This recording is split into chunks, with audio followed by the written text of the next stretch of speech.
Olá, pessoal. Estamos começando mais um podcast. Hoje eu vou falar de arte, de cultura, e vou falar até de feira, e vou falar até de espiritualidade. Eu estou com uma pessoa sensacional, uma grande amiga, uma pessoa que domina esse setor, e é muito interessante falar com ela. Eu tenho certeza que vocês vão gostar. Hoje eu converso com Viviane Marques Terence.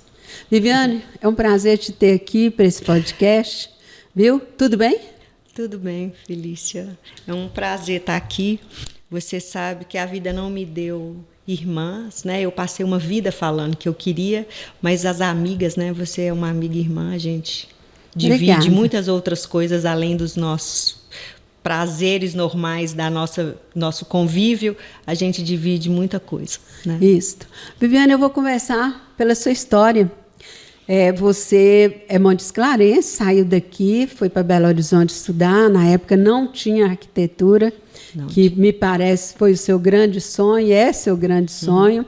E você foi estudar em Belo Horizonte, no Isabella Hendricks. Você fez arquitetura, fez urbanismo e também especializou muito em arte. Você tem um conhecimento de arte que eu reputo como um dos mais importantes, que eu já convivi com uma pessoa que conhece arte, né?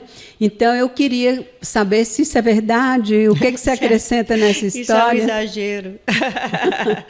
De arquitetura, eu penso que é o que eu sei fazer. Apesar de estar afastada da arquitetura, porque a minha arquitetura foi muito construída em cima de um contexto muito filosófico, que é o que eu acredito da arquitetura, e apesar de todo o processo construtivo e material da arquitetura, mas me afastei da arquitetura, mas penso que é o que eu sei fazer. O pessoal fala assim, você sabe fazer o quê? Eu adoro arte, é como se fosse uma brincadeira. Você é o quê? Eu sou arquiteta. Tá. Agora, você também é urbanista, eu queria que você fizesse uma distinção para a gente do que é uma coisa e outra, porque tem muita gente que está nos assistindo, principalmente jovens, que querem iniciar nessa carreira, e eu acho que você é uma pessoa de sucesso nessa área, para dizer para as pessoas, né, o que é arquiteto, o que ele faz, o que o urbanista faz, e, enfim, o que você recomenda, né, para esses jovens que estão nos vendo, o que é essa carreira, se é uma boa carreira, se tem mercado, enfim. A carreira de arquitetura é uma carreira riquíssima, né? A gente tem um universo enorme. Tom Jobim fez arquitetura, Chico Buarque fez arquitetura, então quer dizer que nós temos tantas possibilidades que a visão estética, que a formação nos permite, né? Paco Rabanne era arquiteto, né? Então, assim, nós temos cineastas, estilistas, músicos, grandes personalidades que tiveram a formação de arquitetura. Então, é um curso muito rico do universo da arte, da criação, e com várias possibilidades mesmo, né?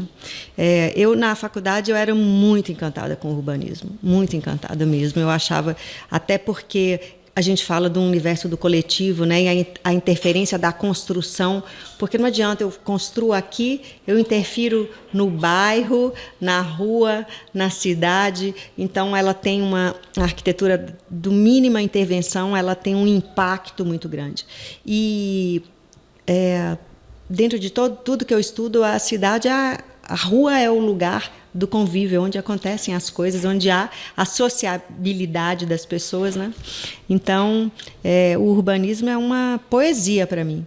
Eu sinto muito a cidade estar num universo tão agressivo, as pessoas falarem que tem medo de estar na rua, né? Porque é por causa do formato que o urbano vai sendo guiado, né? E a própria arquitetura, quando eu faço só muros, né? Você vai às vezes em São Paulo, que é uma cidade tão mais violenta, talvez, né, porque é muito grande, tudo é grade, né? Então, quando você isola, né, a rua ela não participa, né, essa relação que tem que ter entre o que é público e o privado, esse trânsito, essa permeabilidade entre um espaço e outro, né? Então, é uma falta. Eu sinto que há um pouco de dificuldade em se aprofundar nessas questões que é a parte filosófica da construção da ideia. né? E que no final tem um impacto muito grande na vida das pessoas. Então, é isso. Você também foi professora numa das universidades aqui em Montes Claros, inclusive com formação de pessoas da minha convivência, e que eu sei o quanto foi importante sua participação na formação delas. Me fala desse período e que experiências você tirou disso, porque você não é mais professora. Engraçado, né, que eu estava muito apaixonada com ser professor, estava muito encantada com essa coisa de passar o conhecimento, sentindo assim que era a essência da minha família, né? Minha mãe professora, minhas tias professoras. Eu falei, nossa, eu tenho isso em mim, da minha história, né? E um dia, conversando com as amigas do colégio, mas você na escola, você estava ensinando a gente as matérias, você já era professora daqui. Falei, então eu trago isso de muito tempo. É uma coisa que vem em mim de muito tempo, eu acho muito do sangue. Está no DNA. Está no DNA. E aí eu fiquei muito encantada.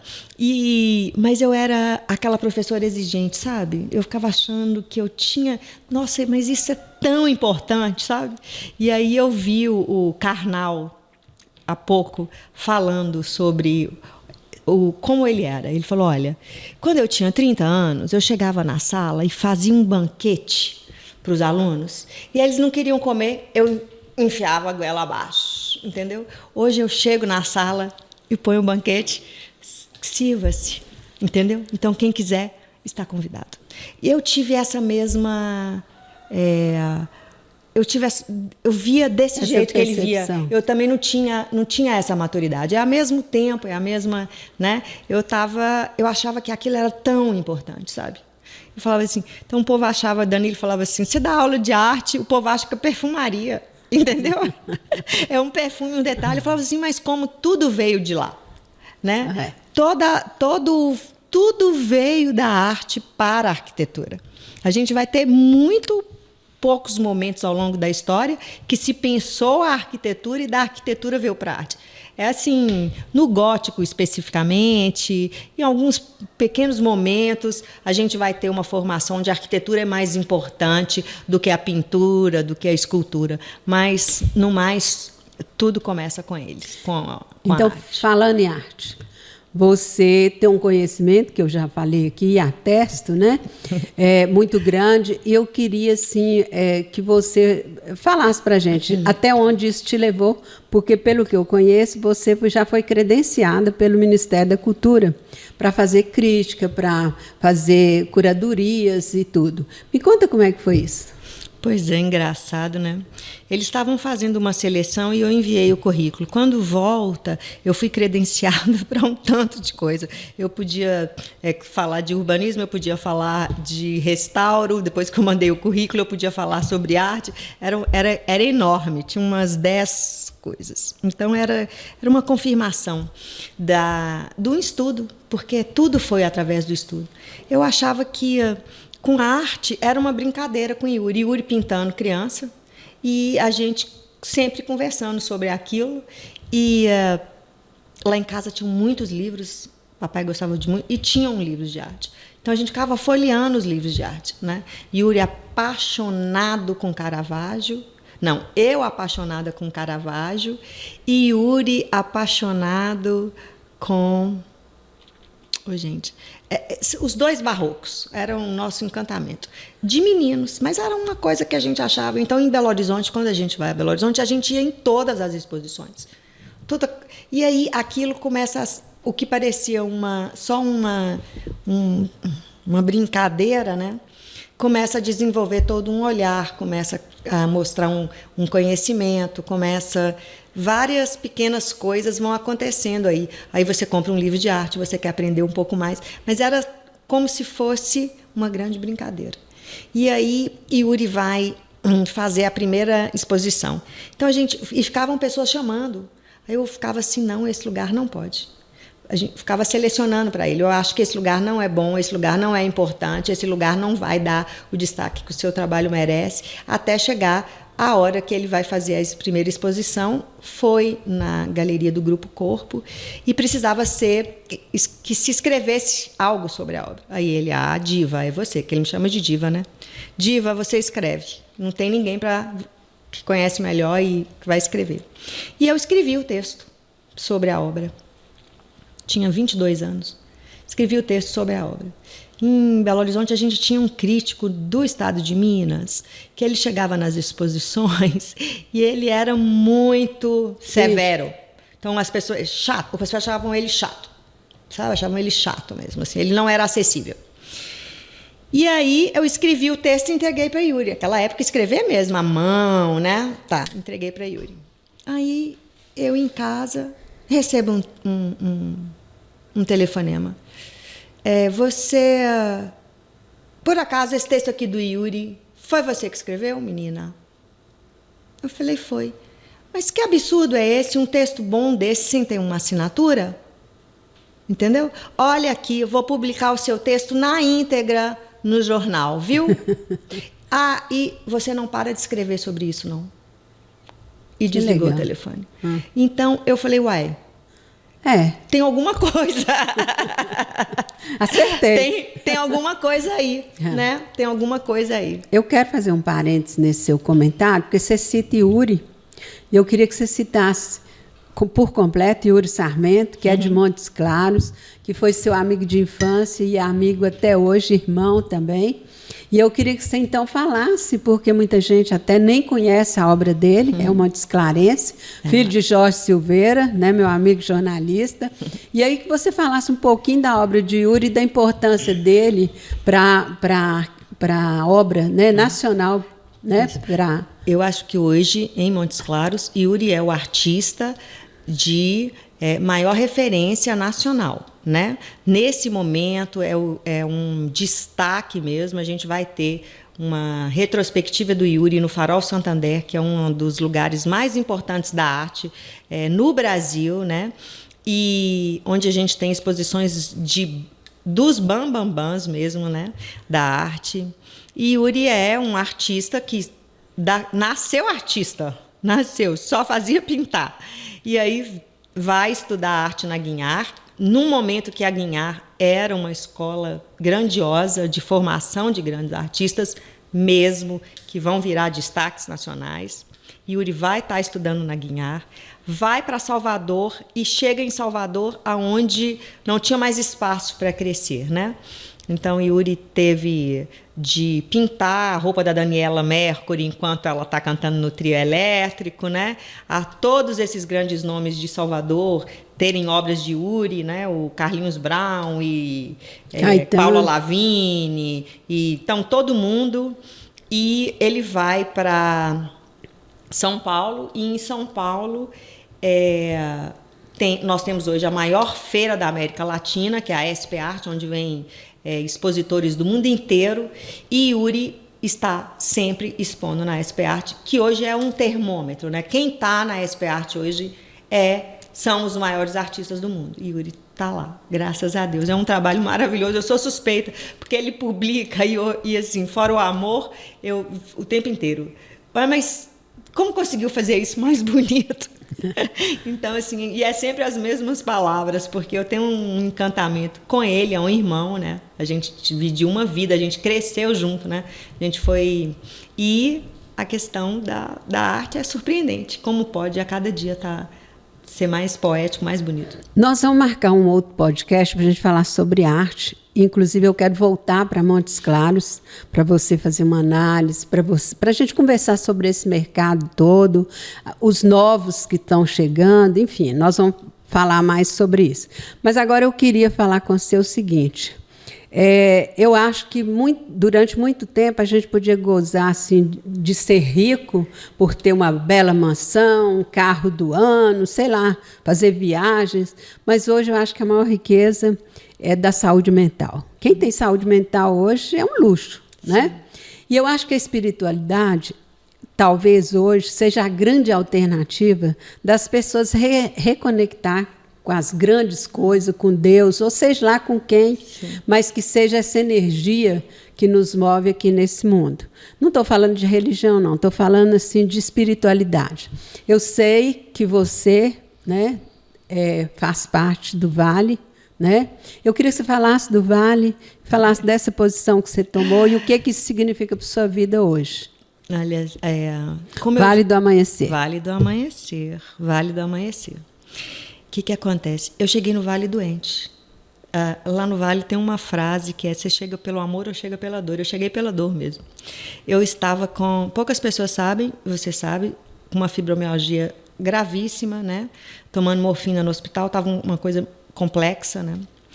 E uma amiga vinha há muito tempo me dizendo sobre o Vale. Eu nunca tive preconceito nem com religião, com nada, mas eu sempre me entendi católica. Eu sempre... é a forma que eu processo a minha fé. Eu estudei em colégio de freira, né? Elas faziam a gente fazer... Catecismo? Não, ia ao confessionário. Sim. Uma vez na semana, não tinha. Eu falava, briguei com meu irmão. Porque era soberba se você não tivesse pecado. Então eu tinha que inventar. Briguei com meu irmão, entendeu? E aí eu tinha essa coisa assim, eu falava, olha, eu não vou, não. Quando foi um dia eu estava muito ruim, liguei para ela, ela virou e falou, olha, chegou a hora. Aí eu, que dia são as reuniões lá, que dia são os atendimentos, né? O Vale é um pronto-socorro espiritual, ele é um lugar de tratamento. Eu cheguei lá, fui com um gatão, eu e Dan. Cheguei lá. Gatão é o marido dela, tá, gente? Cheguei, tudo esquisitíssimo, né? Porque é tudo novo, né? Tudo colorido, as roupas, tem uma indumentária, as pessoas do Vale usam uma vestimenta, uma indumentária. Achei aquilo tudo muito esquisito. Danilo, achando normal. Eu, como assim? Aí, saí de lá sem dor. Eu falei, nossa... Tem alguma coisa. Tem alguma coisa aqui, porque o último ano, eu lembro perfeitamente, no Natal, eu virar e falar assim, oh meu Deus, me dá esse presente de não ter dor. E lembro de chegar ao próximo Natal e não ter passado nenhum dia sem ter dormido e acordado sem dor. E aí, cheguei lá no Vale e saí sem dor. Eu falei, não, eu vou voltar. Né? E aí eu voltei. Bem... Na hora que eu cheguei, que eu sentei, porque no Vale tem um atendimento com a espiritualidade. Os pretos velhos, né? Apesar dos preconceitos do não entender, né? Como essa questão do preto velho, como essa questão dessa espiritualidade, como essas matrizes, né, originais que vieram da África, que vieram dos índios, como a gente abandonou isso, como foi nos tirado essa riqueza, sabe? E aí eu sentei. Era uma preta velha, vovó Rita de Aruanda, e ela virou para mim na mesma hora e falou assim, ô filhinha de seta branca, a gente estava te esperando. E eu fico até emocionada. É a minha preta velha. Hoje eu a incorporo. De uma doçura que chega a doer. Então ela fala coisas, eu falo assim, meu Deus, por que alguém não pode gravar o que ela está falando? Então ela fala assim, às vezes, nossa, você pega a flor e em vez de ficar encantada com o perfume que ela está espalhando, vai ver que ela tem espinhos. Sabe? Então ela é de uma doçura, de um amor, a sensação do amor que é a incorporação do preto velho, é inexplicável. E aí, como tudo, então, terça-feira, cansada, eu caí com a reunião o dia inteiro. O Vale, tenho que ir para atender as pessoas. Igual eu fui atendida, igual eu fui cuidada, entendeu? Eu sinto essa necessidade de retribuir isso. Aí, quando eu chego em casa morta, aí eu lembro, sabe, de eu ter sido curada, de ter 9 anos que eu não sinto dor nenhuma. Eu falo, só disso eu tenho que ir. Só dessa bênção eu tenho gratidão, que ir. Né? Eu tenho que ir. E fora poder acolher, ninguém chega lá. Você não vai lá porque você está... vim me divertir. Não. Vou atrás de ajuda. E aí eu me sinto instrumento. Porque quando eu cheguei ao Vale primeiro, no Vale tem 2 mediunidades, que é do Apará, que a gente chama, que faz a comunicação do céu com a terra, que são quem incorpora, e do doutrinador, que faz a comunicação da terra com o céu, que pega os espíritos que aqui estão sofridos e tem a energia para levá-los para o céu. Eu era doutrinadora. E aí a espiritualidade começa a falar, você vai incorporar? Eu falava, eu não. Esse povo, eu achava, juro por Deus, que as pessoas que estavam ali, que elas tinham alguma coisa muito especial e eu não, era gente muito comum, entendeu? Eu falava, não é comigo essa história, porque eu sou gente comum, não é para mim, entendeu? E isso não é uma verdade. A espiritualidade quer quem esteja disponível. E aí eu estou disponível. Eu sou instrumento. E isso me leva a uma expansão de consciência, isso me leva a um mundo muito novo, porque eu incorporo. Eu tenho 3 grandes protetores no Vale, que é a minha preta velha, que é a vovó Rita de Aruanda, que é o meu caboclo, que é o caboclo Pena Branca, que é um homem gigantesco. Então, na hora que ele chega assim, ele abre os braços assim, parece que eu não tenho braço, sabe? Porque é uma coisa... não dá para entender, Felícia. Uma coisa de uma magia, é como se existissem tantas outras coisas no mundo. E um médico de cura, que é o Dr. Ralph, que também é de uma ternura inacreditável. Então, são sensações inexplicáveis, porque se você falasse alguma coisa depende de mim, nada depende de mim. Eu só chego, sento e me ponho disponível. Onde fica o vale aqui em Montes Claros? Nós temos vários vales na cidade. Hoje o vale que eu vou fica aqui na Vila Telma, na Avenida São Judas, quase em frente àquele último condomínio que tem ali, sabe? Há um lugar mágico onde você chega, é tratado, é atendido, onde não existe cobrança nenhuma, pagamento nenhum, onde não tem nenhum tipo de preconceito em relação a nada. A espiritualidade é de um carinho, que as pessoas às vezes falam coisas absurdas e ela está ali. É uma coisa, não dá para... É muito mágico. Um mágico mesmo. Ok. Então, da espiritualidade, a gente vai pular para uma coisa bendita. Bendita. Tá? Seja então, bendita. você e Caico Ciufi, têm empreendido em Montes Claros uma feira singular. A Bendita Feira, né? Nós já vamos para a 4ª edição. 4ª edição. Né? Eu queria que você comentasse as 3 primeiras, os resultados, os acertos, erros, enfim, quem participou, como é que está sendo essa experiência? Nossa, essa experiência é um degrau a cada momento. Cada edição um aprendizado, cada edição uma magia. É muito... Um desafio também, desafios, né? Grandes desafios. É uma experiência rica, sabe? Mas a gente está totalmente focado em fazer essa bendita voar. Entendeu? Isso. E assim, quem participa, Viviane, porque ela é uma feira bem diferenciada. Como é que é? Qual foi a ideia que vocês tiveram inicialmente? O que é, assim, em que você pode traduzir a Bendita Feira? Bem, eu começo a pensar fazer a Bendita antes da pandemia. Já tinha até o nome. E fiz esse projeto. Mostrei para 2 amigos antes. Ninguém levou muito a sério, sabe? Mas Caico, como é um amigo muito chegado, sabia de tudo. E eu, pós-pandemia, eu não sei, todo mundo passou por um certo deserto, eu ando enfrentando os meus desertos, e aí eu estava querendo fazer uma coisa alegre. Eu falava, eu quero fazer uma coisa alegre para me alegrar e para alegrar as pessoas. Eu acho que está todo mundo precisando de alegria. E juntei alguns amigos e falei, gente, vamos fazer alguma coisa alegre, um podcast engraçado, sei lá o quê. E aí a reunião, e todo mundo topou. Como que a gente vai fazer, onde vai fazer, de que jeito vai fazer, começamos até a pensar em possibilidades, né? Aí as pessoas foram embora, fica eu e Caico e mais uma amiga. Caico vira para mim e fala assim, por que você está inventando mais coisa? Vamos tirar esse projeto seu da feira do papel? Eu pensei assim, falei, vamos, quando? Aí ele virou e falou assim, agora no Natal, era no final de outubro. Eu falei, topo. E aí foi. E aí a gente pensava em fazer uma coisa pequena, com pessoas muito próximas, que a gente conhecia o trabalho, que são amigos. Aí resolvemos, o negócio fugiu da mão. Então, 34 expositores, a gente teve quase 2.000 pessoas no lugar.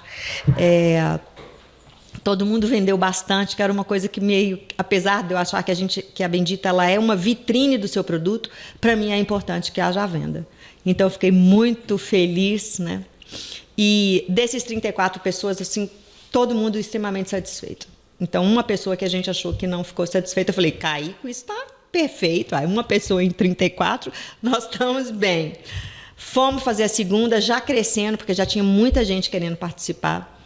Chegamos a 66 expositores na segunda, com uma venda altíssima. A gente chegou a R$350 mil de venda, perguntando a cada expositor, entendeu? O que a gente acha que foi mais, porque a gente realmente saiu... Quanto você vendeu? Porque a gente precisava de números, a gente já entendia que a gente precisava de números.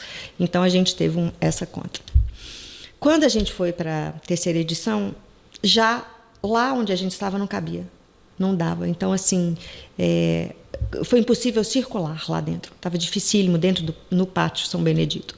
E aí fomos para o mercado. A gente queria uma área importante para mim, o mercado, sabe? Eu sou apaixonada com o mercado, Caico, né? Desde Elias. A gente tinha uma referência com o mercado. A gente lutou para ser no mercado. A gente lutou mesmo para fazer lá, para transformar o lugar. Nós investimos tudo para a bendita ser lá e para fazer uma feira linda. E a gente fez. Então, você se pergunta, como foi a feira no mercado? A feira foi um sucesso. Eu e Caico, tudo que a gente quis fazer, a gente fez. A gente não desistiu de nada. Podia dizer para a gente não a isso, a gente falava assim, não, nós vamos fazer. Então, a gente é muito positivo com isso. Quantas pessoas participaram nessa terceira? No mercado, 83 pessoas. Era gente demais. Foi um sucesso, né? E aí, agora, acabou a feira, nós corremos para o Sebrae. A gente precisava de uma orientação mais específica, mais profissional, porque a bendita estava na nossa mão, nas coisas que a gente domina, do universo que a gente já trabalhou muito de evento, né, Félix? Então, fomos para o Sebrae, tivemos várias orientações, ficamos muito na dúvida, continuamos crescendo, vamos para uma feira para 100 pessoas. O que a gente vai fazer? Resolvemos recuar, resolvemos repensar tudo, né? E aí, com o suporte do Sebrae, e sentamos e começamos a estruturar legalmente. A Bendita hoje tem um CNPJ, a Bendita Feira. Então, a gente está nessa praia de pensar a Bendita de uma forma totalmente profissional. E vamos voltar agora a ter 50 expositores. Então, dos 83...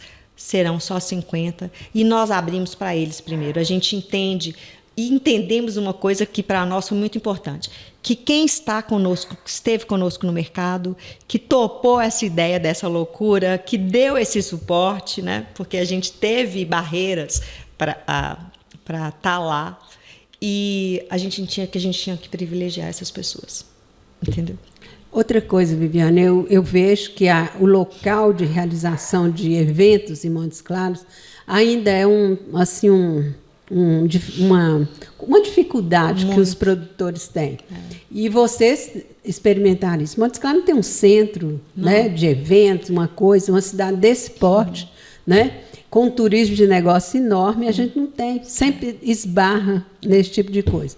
A feira agora volta para o Pátio São Benedito. A feira volta para o Pátio São Benedito. A gente é parceiro do grupo, né, do Sérgio, Felipe. A gente está com ele desde a primeira feira, né, porque a gente começa no mercado cervejeiro, vai para o pátio, a gente foi para o mercado, ele foi conosco e a gente volta para a casa deles. Sim. A gente se sente confortável com essa relação, com essa parceria. Qual o período, Viviane? 7, 8 e 9 de maio. Já está no ar. Já está lançada. Outra coisa que eu queria que você esclarecesse para a gente. Você e Caico fazem a curadoria. Fazemos a curadoria. Feira.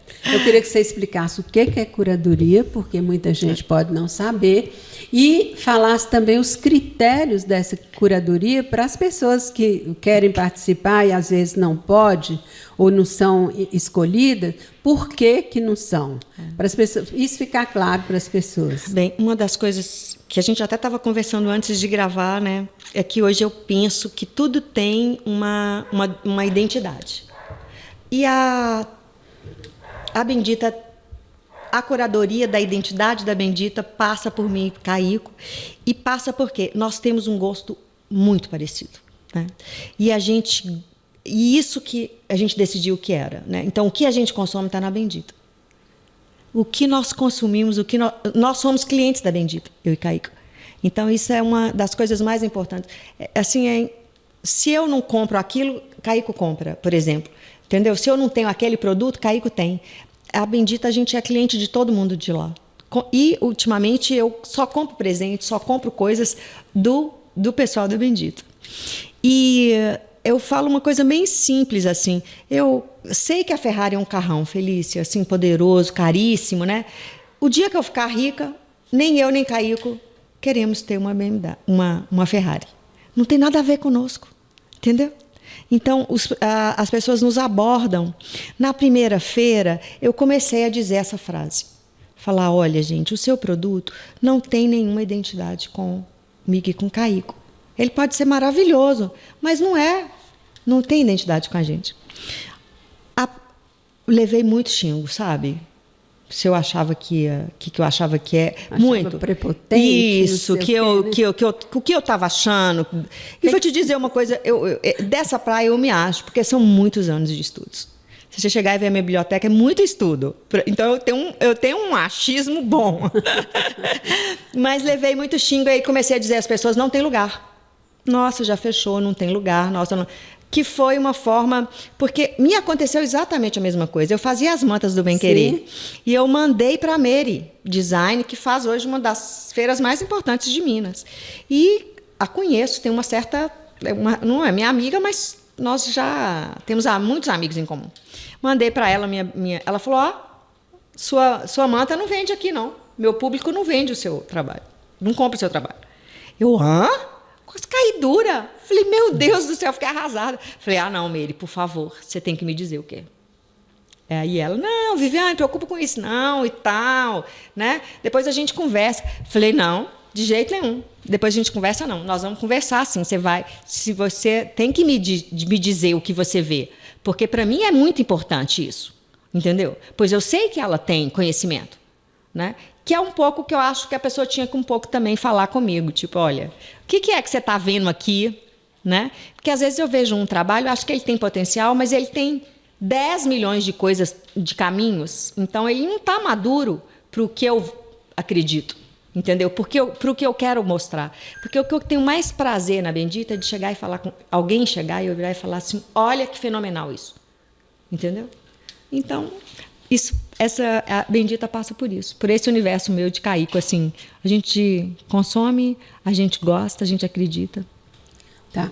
Agora eu queria que você falasse para a gente o que nós vamos encontrar nessa 4ª edição da Bendita. Nossa, a 4ª edição da Bendita. O que você já Eu vou te contar uma coisa aqui que aconteceu, como a Bendita está voando. Me ligou, a gente mania de falar ligou, né? Mas me acessou pelo Instagram uma pessoa de São Paulo com um trabalho extremamente poético. E, olha, eu quero ir para a sua feira. Venha.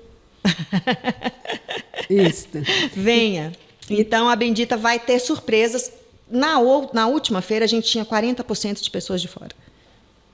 Eu queria, então, que você aproveitasse para convidar as pessoas, né, para a nossa 4ª edição da Bendita Feira, que eu vou estar lá, inclusive, fazendo entrevista, fazendo podcast. Que foi um sucesso. Né? Então, eu vou estar lá também com vocês. Então, eu queria que você fizesse um convite para os demais. Eu quero convidar todos vocês para irem à Bendita Feira, para conhecer o que há de mais nobre sendo produzido manualmente em Montes Claros. A Bendita Feira, ela apresenta o trabalho de pessoas extremamente habilidosas, não há nada industrial lá. E as pessoas vão levando um trabalho rico da nossa identidade, com muita autoria, com muita poesia. São coisas extremamente preciosas e são produtos personalizados, né? O artesanato ele é único, você compra uma peça, não há outra. Então vá lá no Pátio São Benedito, dia 7, 8 e 9 de maio, e vá me dizer o que você achou da Bendita. Porque eu tenho certeza que você vai ser surpreendido. Olha, está aí o convite. Nosso podcast vai ficando por aqui e eu aguardo você na próxima oportunidade.